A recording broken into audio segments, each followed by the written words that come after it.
giving you a voice, making it loud our own way. Welcome to the fun.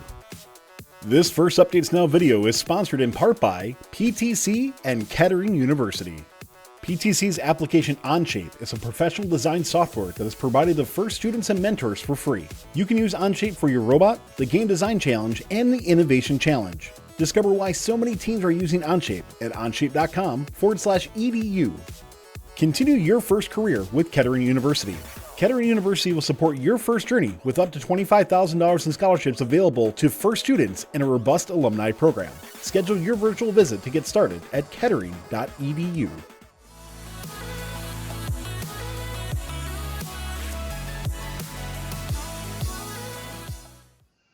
Hello, everybody, and welcome to the fun show. We're going to be talking about, well, the 2021 kickoff, what's going on with it, what changes were made, what changes weren't made, and maybe some surprises went on. And I think something really cool who we'll introduce in a second. We got Jamie on, who's going to be talking about some of the background into the game design, what's going on with that, both for 2020 and 2021, and who knows what other tidbits will come up throughout this time. We also have Take for Fun trivia coming up, where you'll get a chance to win $50 if you take on Jamie in trivia. It's going to be kickoff themed, by the way. So Jamie was telling me she studied all day for it, so we're in good shape for that. And then we also have a couple other giveaways too from Kettering University. We got a cool T-shirt from them, and then Nick, you got a Falcon 500 as well too. You're giving away, right? Yes, here it is, right here, ready to go, ready to ship to somebody. So let's. Awesome. So once again, if you're interested in giveaways, we'll have a keyword in chat for that. You just got to type in that keyword. That gets you in. Make sure you follow the channel. And if you subscribe, you get 5 times luck to win. If you're interested in playing trivia against Jamie, you need to join the call-in channel queue on our Discord. So make sure you hop into our Discord if you are interested in playing that. But with that said, we just talked about Jamie a whole lot. Let's bring her on. Jamie, I just want to say I'm so excited to have you on here for it. Now, your moniker on here, your thing says FRC 2648, but you've also been the FRC team advocate for a few years, a longtime first year, huge friend of us all and friend of the show. So can you tell us a little bit more about yourself and let the audience know a little bit more what's going on with you and your life right now? Sure. First of all, I really appreciate you having me on the show. I was very excited to get the call to be on, because there's no better day in the first robotics competition calendar than kickoff. So I'm very excited to be here. So thanks for having me on.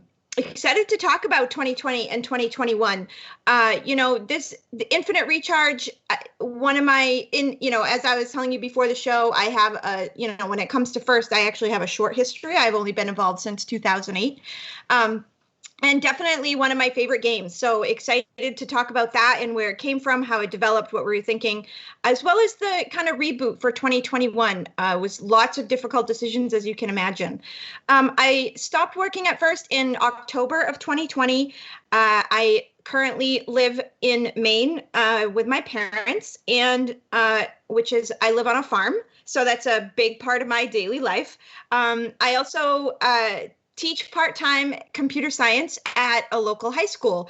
And I'm back coaching my original team that I started in 2008, Infinite Loop, 2648 from Oakland, Maine. So, which also is super exciting. I can't tell you how great it is to be back kind of on this side of the fence, to be interacting with students again, to be interacting with the process of building robots and being creative. Game design is really fun and it's really intense, but it's also very draining and can at times you think like, I just don't have any more ideas. So I'm happy to be on this side of the fence. I'm happy to be building robots again. And we're happy to have you. And let's also bring in our co-hosts as well, too. We got Christina Tia from Team 125, the Neutrons, and also one of our fun founders as well, too. Welcome back, Christine. Hey, guys. Good to be back, and good to have Jamie back on the other side of the fence. And don't let her sell herself so short, even though her time in FIRST has been so brief. The amount of just absolute epic stuff she's been able to do, not just on her own, but with her students who are now, employees at PTC and current mentors and doing incredible things all over the place. So her time here may have been short, but it's definitely been super impactful. And now it's time that we can in the New England district finally give her a Volunteer of the Year award because we weren't allowed to before. Anyway, Awesome. I'm so excited to have Jamie on. So, yeah. So also Nick Jr., who's here actually with me at Kettering, but a little bit of social distancing and space between us, and drive coach on Team 4130. So Nick, thanks for being here at Kettering with me, and also for coming on too. Yeah, absolutely. I try and get involved when I can, and I think this year's no different. And it's going to be interesting to see how teams will react with these certain roles that have been proposed to us today. Yeah, and speaking of which, as I mentioned, lots of stuff to get into, but I think let's just hop into right away into 21 changes, we'll call it, in our Let's Discuss That segment. So 2021, let's hop on. I think many of us didn't really know what to expect when kickoff came, right? Was it going to be, huge changes in the game? Weren't we going to see any changes? Was it going to be somewhere between? And I think we kind of led more towards a not so much change, right? We had some changes for things. And we'll talk about Infinite Recharge at Home and the Game Design Challenge and the Innovation Challenge. But for the three of you, do you mind kind of detailing? I mean, were there any changes of note for 2021 that you want to bring up at all? Yeah, I don't mind starting because I think this is really the crux of the conversation, at least from my perspective, from when we were working on this game, is that there was just so much uncertainty in the world at the time. Obviously, we had no idea that we were going to enter this kind of like second phase in November and December. At the time, we were having these conversations in May when the pandemic really was still new. And so we had this idea of we wanted teams who potentially would not have touched their robot from, say, March of 2020 until potentially January, February of 2021. And we wanted to be able to make those teams have a really positive opportunity in the second run of this game. And so it was important for us that the underlying strategy really didn't change in this game. And that was one of the things that we talked a long time about. So I think, this game definitely is on the changes are on the small side. It was very intentional. We were very concerned about teams really that just weren't going to get access to robots. The other thing that's fascinating and we had no idea that obviously when we made the rule change, this was going to happen. But of course, we eliminated stop build day for the season. And there were teams who never finished their robots. And so coming out with a lot of big changes to this game, there was some risk there with those teams that never finished, because we didn't want them to feel like, oh man, we just spent all this time working on this robot that never played, we never finished it, and now we have to go back and redesign kind of everything and then potentially not play again. So it was definitely intentional, this like small change, but we really knew it was one of the few times in First, at least at my time in First, when we got a chance to iterate on a game before, like after matches had been played. Typically, we don't get to make changes after matches get played, except maybe some really tiny tweaks after week 0 typically. But this gave us the opportunity to watch this game play out in a couple of like really high-end matches and some matches where people were having a significant challenge. And we were able to say like, oh, wow, if we just tweak this tiny thing a little bit, this may actually make everyone's experience better. So really lucky that we had this opportunity and excited to see where this game goes. Now, that being said, my personal opinion, and this has nothing to do with First, but my personal opinion is we're never going to play this game in person. And if we do, it'll be like really small local events with potentially like 4 or 5 teams in your local area, because I just don't see us kind of getting through this at least concept in North America, play. maybe, right? right. At least definitely in North America. So I appreciate that insight, Jamie. Nick or Christine, anything that you saw in some of the changes you might want to highlight a little bit? Yeah, I'm just going to piggyback off Jamie real quick. So as like the teacher and, mentor of a team that has like our students haven't been near a school in their school since March. And we haven't been able to meet in person at all as a team. And I don't see that changing. And like, we live in New England, so parking lot, like robots outside. I mean, we've had fluke weird January, February's lately, so maybe we'll get lucky again this year. I don't know, but like there's no guarantee, and that was a big kind of roadblock today as a lead mentor. Like Brandon, Josh, and I are trying to figure out like, what's the real reality of even doing some of these challenges in person. And it's not impossible, but we're going to see what we can do. And I think the great part building off of last year and making some of those minimal changes is that, if you do have access to your robot to some capacity, you're able to really go and make like, major or medium or minor like component changes. And you can have, a freshman reverse engineer, like, a chunk of the robot, maybe send it home with them. And that's something that we're hoping to do at the very least. And I know I'm really interested in seeing like students take their CAD because we were able to get a lot of the CAD work completely finished and maybe do more with it. Like how can we use Adobe products or PTC products to go and like better demonstrate like each component, or how can we like just better like, teach all these different processes to new students and do it in a like good tangible way that, when things eventually get back to a safer new normal, we'll be able to, just seamlessly integrate that into like, a normal like pit display or whatever. And I'm so excited that there's going to be judging. Like it'll give me the chance finally to maybe go and volunteer to judge because I can just hop in front of my laptop and do it.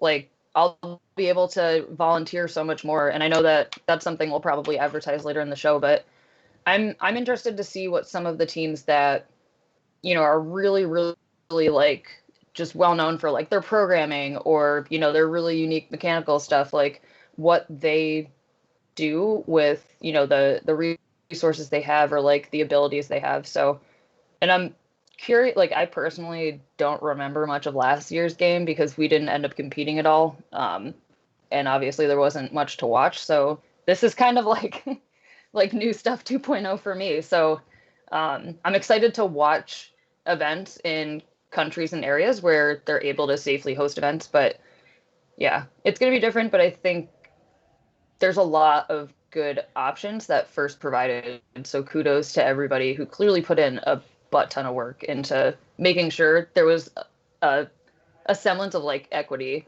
in terms of like access to being a part of the FIRST family of programs and like actually being involved and being able to be, sharing or competing and judged, and that networking aspect is still so much a part of it. And that like fancy new website of like mentor connections and stuff. So it all just kind of came together, but I mean, it's not ideal, but it's definitely better than I anticipated. Yeah, and we'll be talking about some of those other options as well too that you alluded to. So Nick, one thing I want to bring you in for is we talk about maybe a couple of the minor tweaks that we saw in the game. So we had the capacity for stage 2 and stage 3 change a little bit, right? They go down to 15 power cells.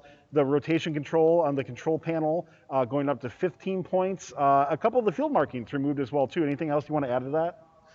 Yeah, so I mean, really quick, like, in our practice field, that we were able to meet for a very small portion of kind of the summer of kind of when Michigan took a dip down, and I just had my drive team, and it got to the point where we just weren't capitalizing on anything, and I just decided that let's just take out those borders in the instance that this might happen or whatever. Speaking of the metal that's around the rendezvous point. And we just took it out, and it is absolutely insane on how much our one efficiency and two just our cycle times went down because with my team specifically being a tall robot, we don't have the advantage of driving through the completely flat path under the color wheel. So that'll be a big change for at least my team when we get to that point, or if we get to that point, like Jamie said, of being able to play this game in person. Other than that, I'm glad to see the color wheel get a little bit of love. I would have personally just liked to see it go away, but maybe that's just me. But I think if you're going to leave it there, the point value definitely needed to increase a little bit. Yeah. So Jamie, let me ask you, what was the reasoning or the thought process behind nerfing the stages a little bit and dropping that from 20 down to 15? Was it just because we didn't see enough control panels actually done? And then the same thing with raising the points for the control panel as well. Yeah, it was one of those things, Tyler, that's really interesting with our games in that we want people to feel successful, but we also want to make sure. So just to be clear, I'm saying we as if I still work there, I don't still work there, but like this is just kind of the understanding that I have. And the other thing is that we also want to see aspects of the game have value. So for example, when we have the what we're calling the color wheel in the game, if it's not going to get used, it becomes exactly as you described, Nick. It's sort of like just in the way. And that doesn't really bring a positive experience to anybody, especially the folks who maybe spent a lot of time designing specifically for that element. And when you get on an alliance that potentially someone says, dude, that thing doesn't even matter. Like that's really challenging for a team to hear when they spent their whole season or maybe a good portion of their season designing specifically for that element. And so we really wanted to make sure we knew, obviously going in, that the bars were set pretty high, right? Like you needed a lot of cycles to unlock those stages. But this is one of those examples where perhaps we overshot what we thought teams were capable of, or at least where we thought the kind of middle of the road teams would be capable of, because it ended up, even in the short time we saw it, we really didn't see the color wheel used as much as we had hoped. And just that kind of strategy, Nick, I'm really glad you talked about the rendezvous barriers, because one of the things that we had talked about as one of our goals kind of for this game was that we wanted the tunnel to be something that was definitely an advantage. And so making the choice to be short, but having a field that was wide open was something that was really important to us. So you had to balance that of like, do I take the time to drive over those barriers and be tall and have kind of an easier time to shoot? Or do I take the time to engineer into a short place and have a really fast run? And we saw exactly what you described, Nick, that it slowed down a lot of teams, which is what we wanted for sure.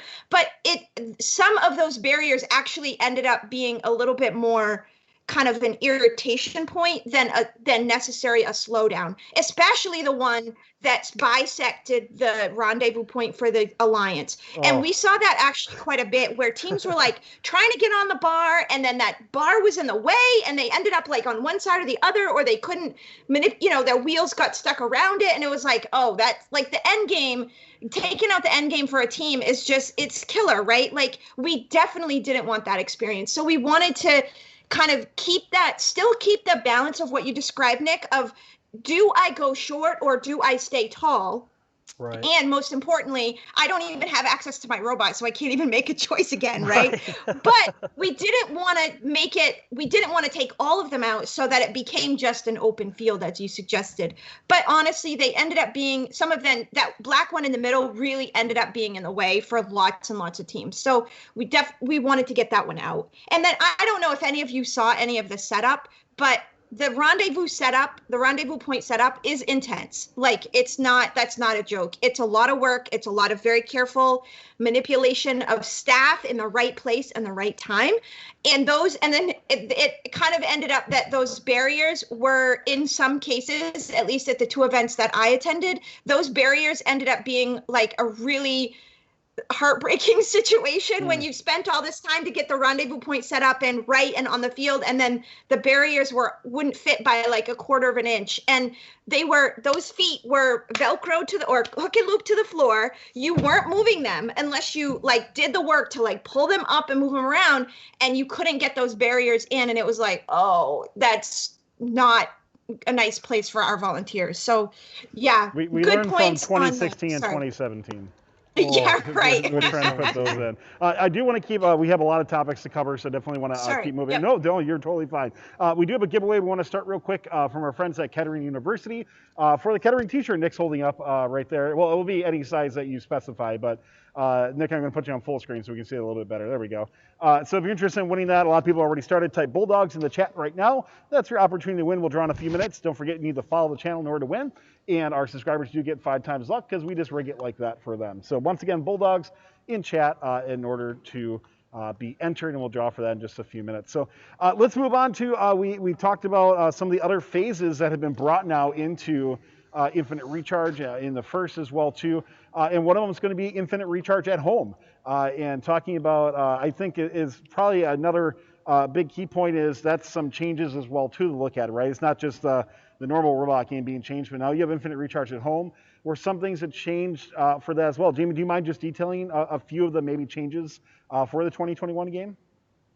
Yeah, well, the idea of infinite recharge at home for us was we had this conundrum, right? Like there's this kind of third possibility of like, will teams be in person? Will they not be able to go anywhere? Or will they be able to potentially either see their own team in person or see a small number of teams? And so we wanted to provide an opportunity for those teams who potentially could get together in person, but couldn't leave kind of their safe space of culture. So we set up these we wanted to set up these activities that teams, again, who had functioning robots from 2020 would be able to easily perform the tasks in this situation with using just a couple of kind of those more friendly kind of game pieces around. Like, for example, the cones, right? More tape lines on the floor. And, likely people had the goals for the power ports built. So, even if you didn't have a way to put it into the sky, off the ground, you still might be able to potentially like tape a thing onto your school's wall and, hit the hole or whatever. So we really wanted something that teams could really do at home. And so these challenges, you have your shooting challenge, right? With your how many can you get in from certain zones? And those zones are set up at different spaces away from the goal. And then we also have the two kind of autonomous challenges, which is what they're calling the obstacle course autonomous challenge. And then you have the teleop challenge through the obstacle course. And then they have the game piece finding challenge. Yeah, and to add on to that one too, there's also some new judging. Sorry, my microphone's muted. To add on to that too, there's some new judging awards as well too that go into that. So can you talk a little bit about some? So some things have been the same, right? And then we have some different judging awards that are now available. Do you mind talking about a couple of those? Yeah, so some of the judging awards that obviously made sense. So for example, the autonomous award, you can definitely do that at home. But some of the awards, some of our classic machine awards, part of the piece of being successful meant that you needed to have a robot on the field that lasted a competition, right? Like some of those awards, you actually had to show that your robot would make it through, that was built appropriately to last through a whole competition. So we wanted to pull some of those back and then introduce the newer skills challenge awards. So we have the skills challenge winner, we have the skills challenge finalist, and then we integrated, and some of these you'll notice are very similar to the ones that we've had in the past, kind of tweaked a little bit for the concept that you're going to be at home. And then of course we brought the rookie award in to the machine awards, which was another place we felt really passionate of, that we wanted teams to feel successful so our rookie teams would have a chance. One thing I want to ask real quick as a quick follow-up too is this interesting thing of the groups division here, of being divided into equal groups of 30 teams each. Do you actually find out what teams you are actually competing against, so to speak, or is it just you submit first and then find out afterwards? The concept of first of all, this was a lot of work to put together this idea of how we were going to get teams to be judged against each other. So there were lots and lots of discussion on the tables about how we could do it. But the overall concept is that we wanted to have people similar to championship, just kind of randomly put together. And then, you can see in this very beautiful colored chart where if you actually follow it through, you can make sense of it. But the idea is that you're going to be put together with teams, we'll say randomly, so that so that similar to championship, That's where it. you show up and Championship's random, right? So exactly, it's championship random. So you have this concept that we're gonna have teams kind of put into groups, and one of the things that's important to remember is that the groups aren't going to be made until people submit for the award, right? Because right now, obviously, we have X number of teams, or there are X number of teams who have said, yep, we're going to play Infinite Recharge. But not everybody has to play all three pieces. So there are definitely going to be teams who only do the innovation challenge or only do game design. And so we can't set up the groups, or we couldn't set up the groups until we actually know who's participating. So that part of, will you know who you're participating against, won't happen until they find out how many teams are actually playing in each competition. Sure, that makes sense. So yeah. Right. Nick, Christina, definitely want to bring you into the fold on this too, for specifically the Infinite Recharge at home. What excites you, or what maybe doesn't excite you for your teams as you look at what's going on here? Yeah, so I mean, at least for me, this is probably going to be the easiest one of the three for my team, at least to compete, just because it'll take a lot of the robot binder that we usually build each year to submit for those judges awards. And then we also have pretty good accessibility that we'll be able to use for those skills. But I do have one quick question for Jamie, kind of following up on what she listed. When we were going together, or when we were going through the document that you first released earlier, when it broke through the judging groups, it states that a team cannot participate in the skills competition without participating in the judged awards component of Infinite Recharge at home. Can you just kind of explain kind of like what was the thought behind that, of requiring them to do the skills require them to do the judged awards for the skills competitions, just kind of that. Yeah, that's a good question, Nick. I actually, when I read it, I was surprised myself. I will say that was not, when I left in October, that wasn't on the table. My guess is that, and again, I'm totally predicting here, but my guess is, as I read through kind of the documentation a little closer, it looks like you need to submit your mentor name, kind of like the logistical piece of the judging process in order to participate in the skills challenge. And it's possible, I really don't know, it's possible that there's just kind of an actual logistic piece to that, right, to organize people into sort of categories and be like, yep, check off the box, that person's in. So I don't really know. Yeah. I mean, there could be another reason. It could be a more than robots reason, but I'm not 100%. I couldn't say for sure. Yeah, for sure. Okay, cool. Thank you. Yeah. Christy, anything from you want to add on before we keep moving on? Yeah, I think so. Right now, I know when we met as a team briefly this morning and watched the kickoff live together, which was fun. Yay for, being not up at the crack of dawn on kickoff, schlepping things through the cold. I texted Jamie, I was like, this is probably the best relaxing kickoff you've ever had.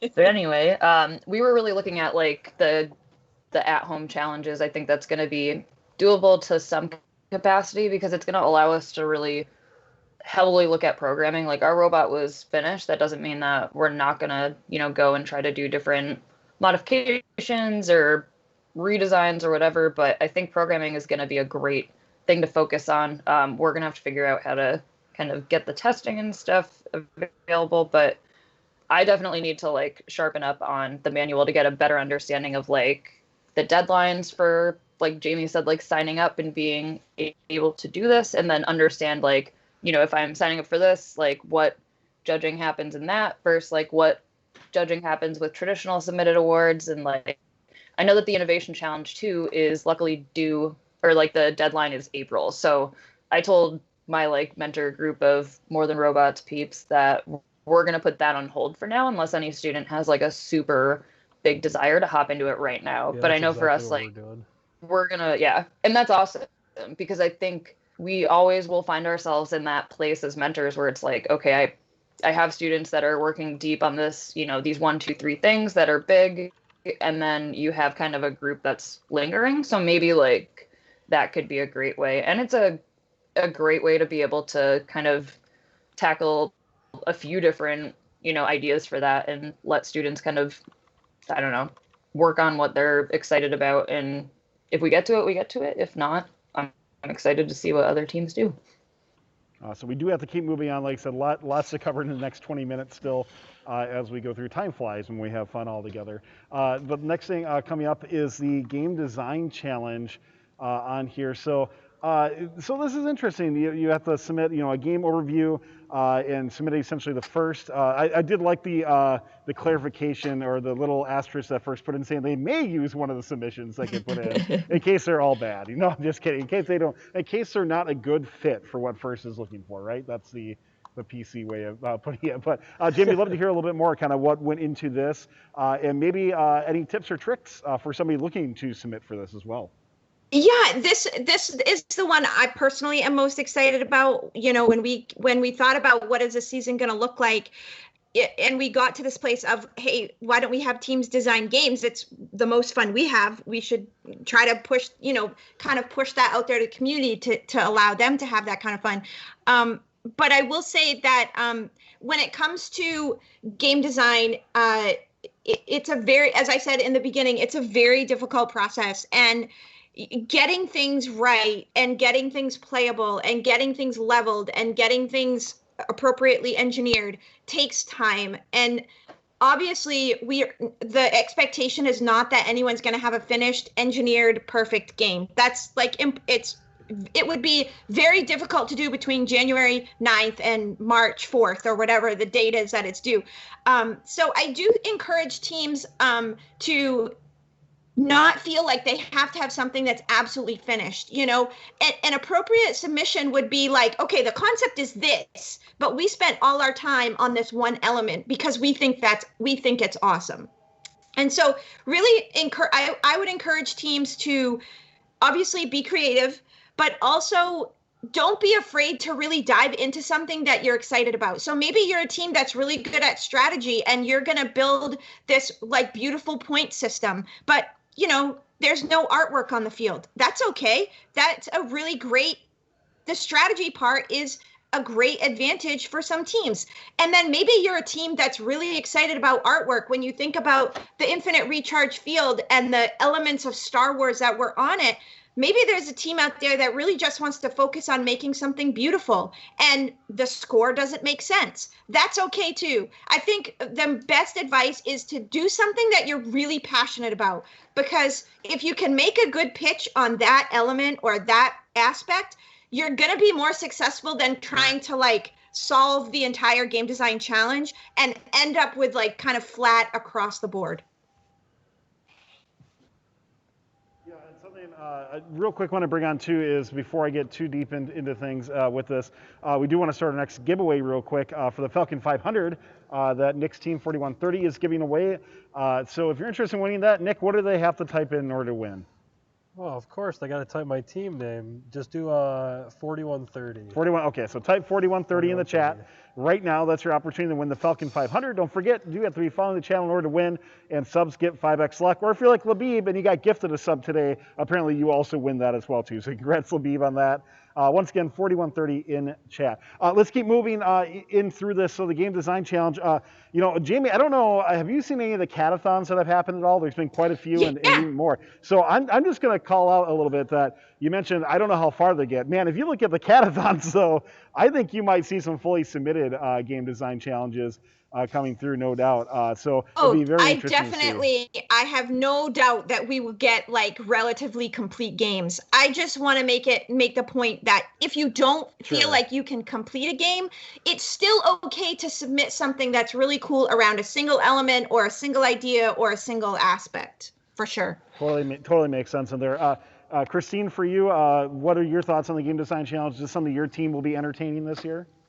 Oh, absolutely. So when I was watching our grid Zoom, one of our seniors, Yvonne, who actually just got accepted into Harvard the other week.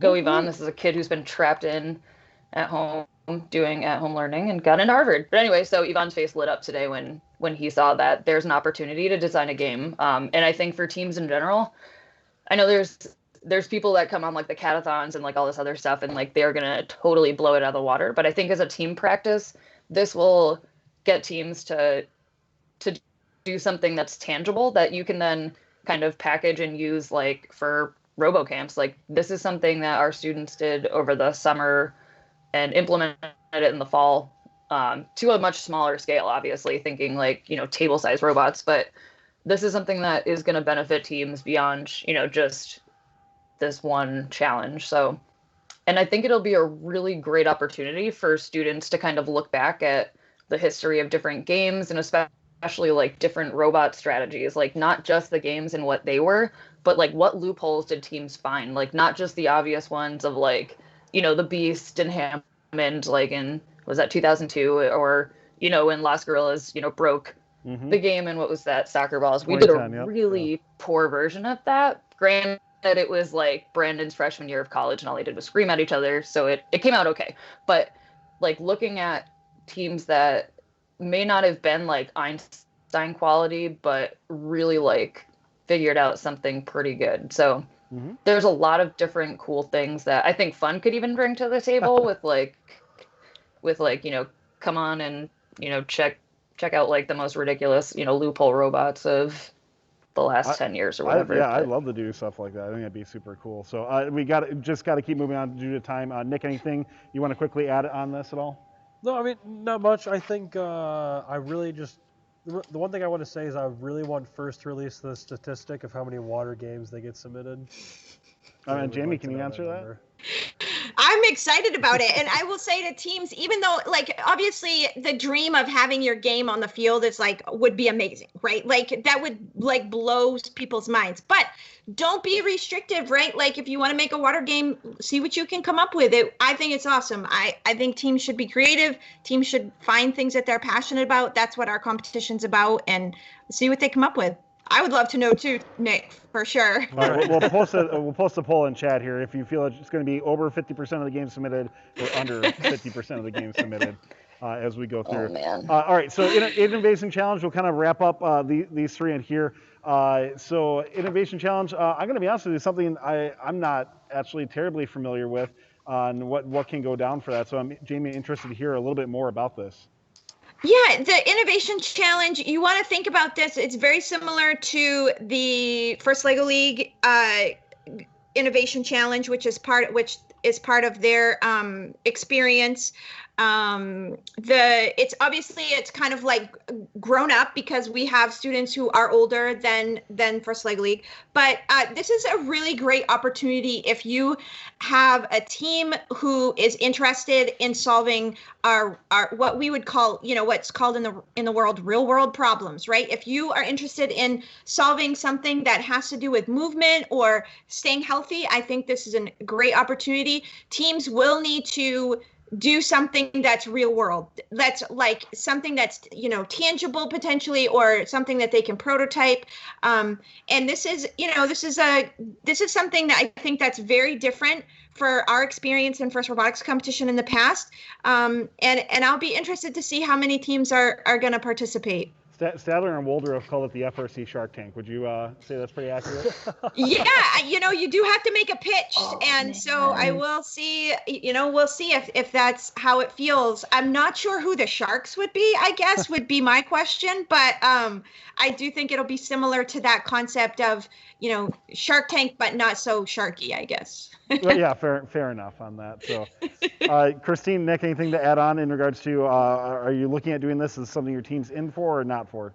Yeah, so I mean, this one was hard for me. I was reading into it, and obviously, like Christina said, and Jamie as well, because she's teaching virtually, but it's very difficult to get students engaged virtually. And for me at least, I'm usually really used to being prepared going into my meetings. I have a plan with what I want to talk about, and with the stuff that was released today, I was taken back. First of all, I just felt like I needed to take some time and really like get into it and figure out exactly what each challenge has provided. And I think that at least with my team, there was not a ton of interest off the bat for the Innovation Challenge. But I think with it being submitted, not until April, that allows us some time to, one, not only I'll be able to reverse myself on it and get a little bit more familiar with it, and then I'll be able to actually, explain it to my students, and maybe we can get some ideas flowing that way. Fair enough. Christine, I anything think for you? this I'm is- sorry, Jamie, go ahead. Yeah, I was just going to say, I think that Nick, you're hitting on a point that's really important when it comes to, and this is my opinion as a mentor, that the innovation challenge is going to be one of those like super mentor heavy projects, and your mentors are really going to need to like do lots, like kind of work through the team to get through that, because making real world challenges and getting prototypes and that kind of thing that is hard work. And I'm not saying that robots aren't hard work. It's just a different kind of hard work. So I think there could be some teams out there, from the mentor's perspective, who look at that and think like, it's just out of my realm of time and energy. Yeah. And it honestly could be an opportunity for, like veteran students to, maybe take charge at some point during the season. There's definitely space for it, but I know there's teams that I think are ready to go for this. Like, I cannot wait to see what Team Appreciate throws out there, like Frog Force, like these teams that have massive subcomponents of their teams that have been doing this forever. Like, this is their time to shine, and separately from Chairman. So I'm excited to see this. I always watch the FLL ones, and I'm like, all right, we're totally like going to be okay. We're not doomed as a world. Like, it's all good. So I'm excited to see the FRC level of that. Agreed. One of the things I know that got brought up, and I think this was for the Innovation Challenge chat, are they looking for judges? Is that correct? Yeah, and I don't know about for the Innovation Challenge, but I know that Fiona Hanlon from Headquarters, who did a ton of work on all of this stuff, so kudos to her, and Kelly, who I think was part of their fun little video that they did for kickoff. But anyway, so she was saying that in general, like, they are going to need judges for all of these things. And if you go onto the First Inspires website, there's a whole breakdown of different descriptions for different, like, each of these different judging things this year. And if you're 23 or older, you can definitely sign up to be a judge. And I'm excited that I can, like, actually finally do that for once and not have to wake up super early in the morning to go judge. Yeah, I would say if you're looking for a cool way to get involved in first robotics competition this year, the judge is the way to go. Who knows what the events are going to look like? Who knows when they're going to happen? But there are going to be a high need for judges, and it's going to be a neat opportunity to see what robots get built, see what robots do get submitted, and then those other competitions, game design and innovation challenge. I mean, those are going to be out there really different from what we've seen in the past. So I would say if you're interested in all, definitely do it. It's going to be a ton of fun, I think, and very different. So we're going to be wrapping up here in just a few minutes, but I do definitely want to get into talking about Jamie's role as the FRC advocate, maybe what's in the future for Jamie as well, too. Before we get into it, let's just take a brief look at our sponsors and a quick word from them. This First Updates Now video is sponsored in part by Stryker and Kettering University. Stryker wants you to come work for the leader in innovative medical devices with some of the industry's best pay and a company that supports your first journey. Go to careers.stryker.com and see the great options available for you. Kettering University is the leading university of choice for many first students. Kettering offers strong support for first alumni, including an alumni program and scholarships for first students up to $25,000. Schedule a virtual chat to get started at kettering.edu. Well, thanks again to the Kettering and Stryker for helping sponsor this. Of course, we're at Kettering University right now for Robot in 3 Days, which, by the way, if you are watching live, stick around. We're going to be doing the day one recap for Robot in 3 Days right after this. So we're shooting about top of the hour. So very excited to show you what's going on both on the 2020 modified robot they're doing and then also the 2021 robot they're creating. So 2 robots to show off and what's going on for that. So make sure you stick around. More giveaways as well, too.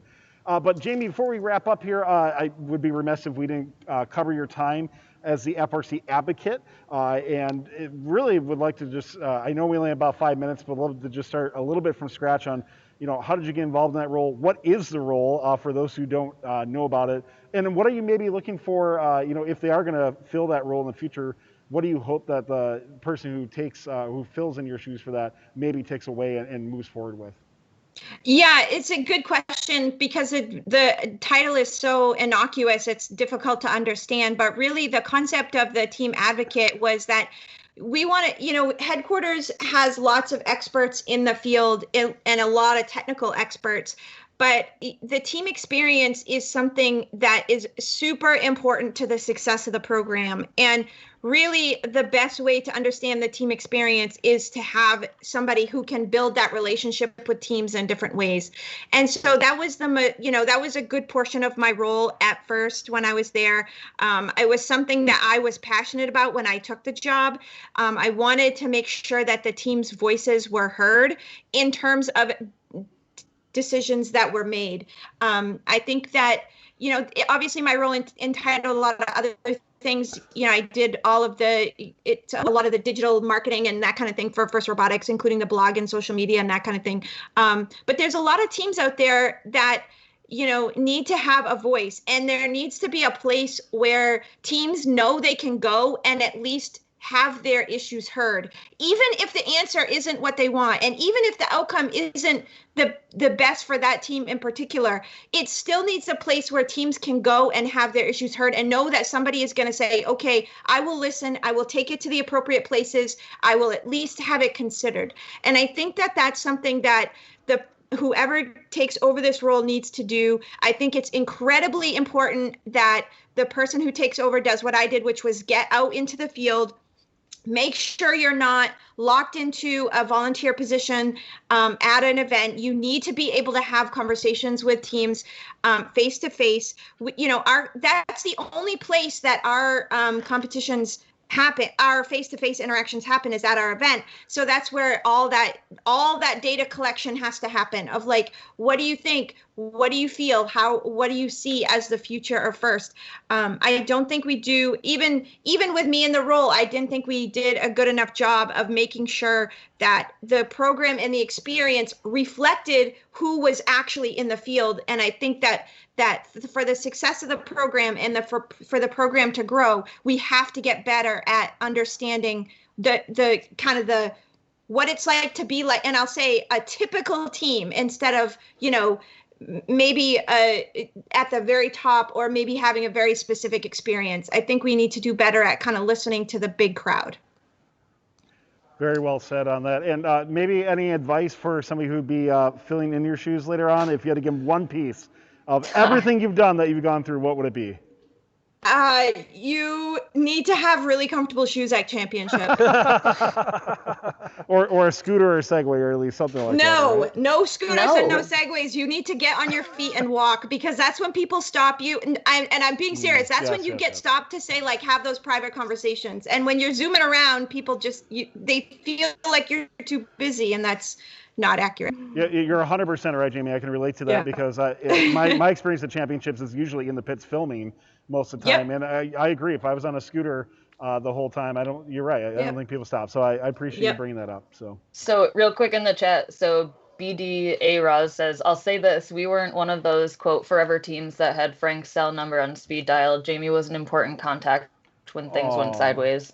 Aww. I'm telling you, that's true. And like going through the like Chief Delphi post, it was really like I busted a fat tear over that. Like just so many people that were like especially this one that's like, I've complained to Jamie a lot over the years. And somebody was like, put that on a shirt. I was like, actually though, but so many people just like were saying how they felt heard. And like, that was the one thing when I started running events, Jamie was there still working at Any First, or volunteering in that role at Any First. She helped me like figure out and was constantly answering emails. And this was before we were friends. Like, what do I do? How do I do this? And like, she really showed me the importance of like just listening and like responding to teams and like, people that are reaching out and asking questions, and the